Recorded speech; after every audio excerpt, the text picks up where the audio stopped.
One of the greatest ways to lose our joy is focusing on what we do not have and giving in to the I wants. Oftentimes, life becomes an endless pursuit of what we do not yet have. I can't wait until I can actually buy a home. I can't wait until I have a nicer car. I wish I could go out to eat more often. The good news is Paul has the antidotes to all of the I wants. Christ-filled contentment.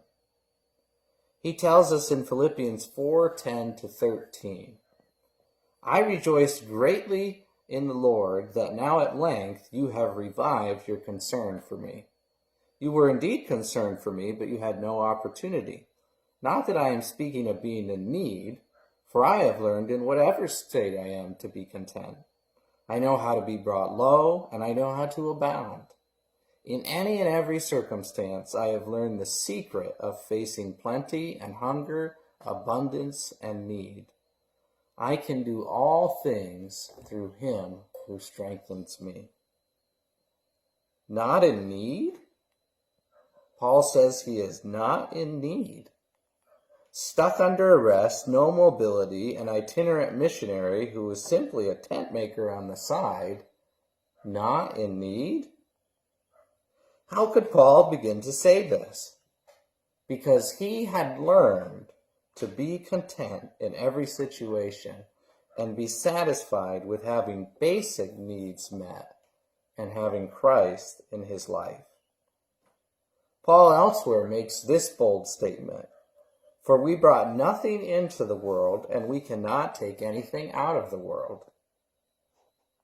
But if we have food and clothing, with these we will be content. Notice that Paul does not specify kinds of clothing and food, or even how much.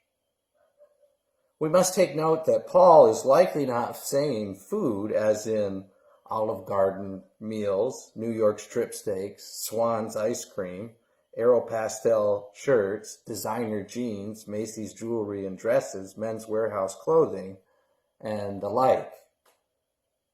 Paul says, if I have food, period, and clothing, period, I am content. Doesn't matter what kind of food it was, or what kind of clothing, and perhaps even if it was just one set, as long as he had food and clothing, he was content. After all, he says that he knows how to be brought low, to face hunger and need. Paul was satisfied even when the material side of life offered hardly anything. Much of Paul's joy in material things and life circumstances is that he understood the difference between needs and wants. Today we very casually throw out the word need. It's so hot. I need a bowl of ice cream. We turn on the big game and we say, I really need a bigger TV. I really need another pair of dress shoes or heels. I need to have satellite TV. We have confused our needs and our wants. Now, it's not wrong to have some of these things, but we have entered a dangerous realm when we venture even close to calling any of these things necessities.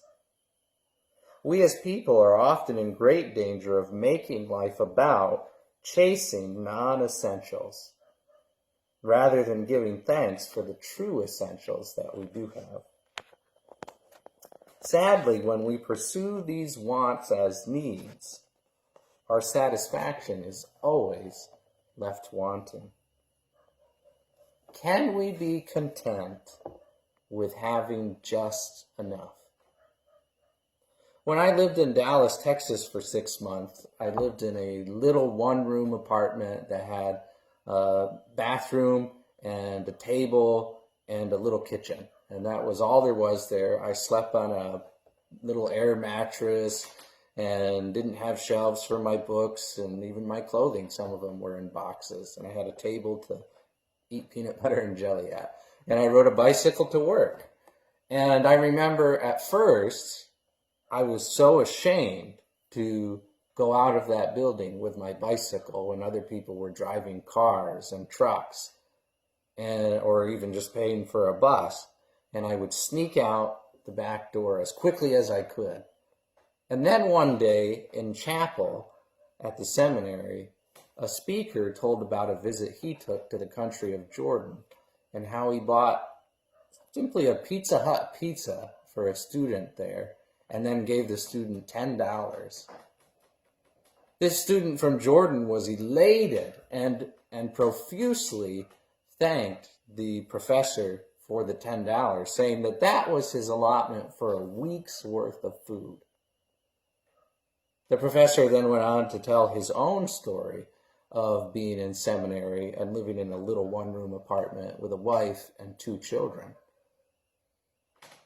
And he was preaching on this passage: I have learned in whatever state to be content. I don't often make bold statements about myself, but that day was perhaps one of the most life-changing days I ever had.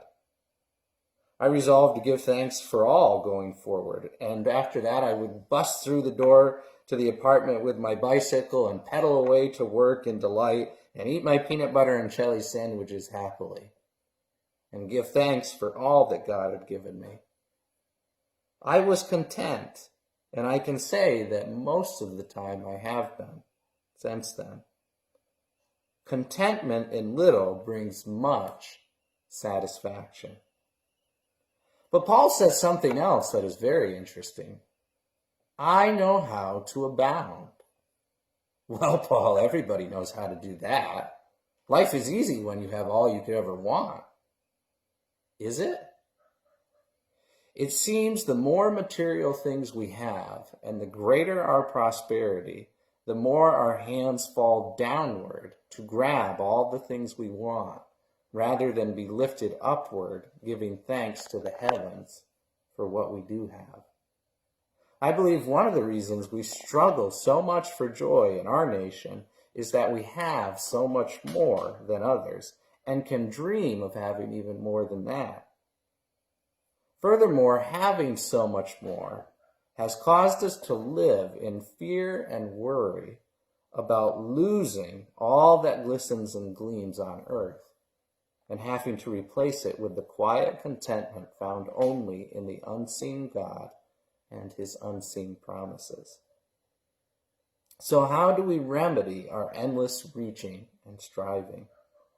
By learning to let go of all this world's goods and open our hands to the blessings that no human can give. By lifting our eyes to the hills where our help truly comes from. We close our stanza on joy by focusing on the greatest satisfaction of our lives. For in this satisfaction, we find our greatest need met. Jesus Christ. I can do all things through Christ who strengthens me. Paul boldly declares he doesn't need houses and lands, vehicles, good jobs, or anything of the like to bring him satisfaction, because he has found the want that all other wants point to. Contentment in who God is, that we belong to him, and that he gives us what is best when it is best. Every human appetite we pursue is pursuing a longing for something more. None of these appetites fulfill because they are designed to reveal the greatest longing of our heart for someone instead of something. God is the want we can always want more of and end up being fuller, gaining even more of ourselves. All other wants take us away from him, leaving us emptier, having lost a part of ourselves. Don't lose your joy to the I wants of this world.